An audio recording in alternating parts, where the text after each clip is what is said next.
Dr. Ewan Cameron was a MK Ultra contractor. Officially, it says that he didn't have top secret clearance, but I'm sure that in fact he did. The reason I say that is he was at different times president of the Quebec Psychiatric Association, the Canadian Psychiatric Association, the Society of Biological Psychiatry, and the World Psychiatric Association. Ewan Cameron was the most famous psychiatrist in the world during the 1950s. You name a psychiatric association of any size or scope, he was the president of it. He became a psychiatrist. In fact, at one time, he was the president of the World Psychiatric Foundation, and he ended up immigrating over here from Scotland and was working in Canada under Sid Gottlieb, and he headed up one of the projects dealing with LSD and with different types of mind control projects that he had, especially hypnosis. His experiments were basically, there's kind of two components to it. One is psychic driving, and the other is de-patterning. So de-patterning is you give massive amounts of electric shock to the person, like 100+ treatments, with 6 times the usual amount of electricity per treatment. Completely wipe their minds out, so they don't know who they are, where they are, they don't recognize their children.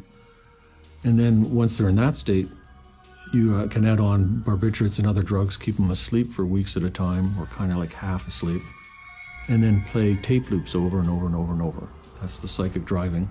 And the tape loops will be in the doctor's voice or the person's voice, and this is all supposed to program a new personality. It has been alleged in some cases that Cameron held patients against their will for weeks at a time, drugged and unconscious, under the threat of being committed to an institution for life if they did not participate in his treatments. He began a program of torture, and I don't use the word lightly, on patients who had no idea this is why they were coming to him. They were people who came to him for therapy, for help, and he experimented on them as a torturer would to create new personalities. Cameron operated with Rockefeller funding at the Allen Memorial Institute in Montreal, Quebec, where he contended that it was first necessary to de-pattern the minds of his patients in order for them to have a shot at recovery. He also participated in the Nuremberg trials of 1945, interviewing many of the top Nazi defendants. After World War II and the creation of the CIA, the need for a truth drug and drugs that could perform, that the CIA could use for other purposes, increased. They turned to the Bureau of Narcotics and Harry Anslinger. And again, Anslinger anteed up Agent George White to be his lead agent in this program called MK Ultra. It started basically in 1952 in New York City. White was working with a CIA officer named Sidney Gottlieb. Gottlieb was chief of the Technical Services Division at the time, and he had access to a lot of LSD. CIA scientists had decided was the drug that they were going to focus on now. Pot wasn't considered quite potent enough to do the things that they wanted to do. White conscripted a couple of federal narcotic agents to help him, a couple of informants, narcotic agent informants to help him, and went into the streets of New York and got a softcore pornographer named Gil White to help him as well. Apparently White had his own sexual perversions, which have been written about. He was into S&M, so he had a couple of qualifications for the job, which went beyond just being a federal agent who could perform these functions. He actually was good at acting out the sorts of things that went on in the drug underworld. In 1953, the program was formalized, and it was called Midnight Climax. And White had a safe house in New York City, with which the CIA outfitted with a two-way mirror with microphones and recording devices, so that White and the CIA scientists could actually film people who had been surreptitiously dosed with LSD. The program expanded beyond merely LSD. And what they found out was that the safe houses themselves were probably the most valuable aspect of this program. Prostitutes that were in their employ that would bring people to these apartments, and they could actually record them while they were doing drugs. In 1960, the CIA opened another safe house in New York City. And I talked to the people who were running this safe house. And one of the narcotic agents said to me that they felt that the CIA was actually using this safe house when dignitaries were visiting the UN or politicians were coming to New York City to talk to the mayor or state or even federal officials, that they were using filming them and potentially using the films for purposes of political blackmail. Another CIA-funded Harvard graduate was Dr. Martin T. Orne, whose expertise in hypnotism, psychiatry, and psychology was a valuable asset to national security. A close friend of Dr. George Estabrooks, Orne's work in hypnoprogramming at Cornell in the 1960s was funded by the Human Ecology Fund and the Scientific Engineering Institute, both of which received funding from the CIA. To provide cover for operations like Midnight Climax, the CIA's MKUltra psychiatrists formed the False Memory Syndrome Foundation to obscure the facts of these covert experiments, creating confusion enough to deny acts of pedophilia, cult abuse, and other inconvenient truths of CIA activities. The False Memory Syndrome Foundation's board was a who's who of MKUltra. There, Dr. Orne was joined by another CIA MKUltra psychiatrist, Dr. Jolyon West, who was the protege of Dr. Ewen Cameron. Like his esteemed MKUltra colleagues, West was infamous for his hypnoprogramming abilities, using words to make patients believe that their memories of abuse were just figments of their imaginations. The people who started the False Memory Syndrome Foundation, Pamela and Peter Fried, stated to public that Peter had been falsely accused of incest by his daughter, whose name is Pamela. She's now the editor, has been for quite a few years, the editor of the Journal of Trauma and Dissociation, to which I've contributed numerous papers, and it's really the main journal for the study of multiple personality, which was created on purpose in the Manchurian Candidate programs under MKUltra, Artichoke, Bluebird. Contractors on that included Jolly West and Martin Orne, and they're on the board of the False Memory Syndrome Foundation, which says that all these cases of multiple personality are created by the therapist, and all the memories are false memories.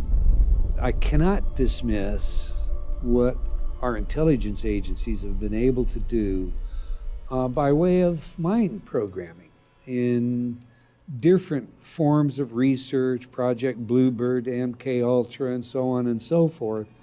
Well, let me just say it this way. Jules Romaine, testifying on behalf of the CIA to Congress, said, and this paraphrase is going to be so close to word for word, it's unbelievable, "We now know that we can take a man and, given sufficient time, educate him to kill his mother and father and eat them in a stew."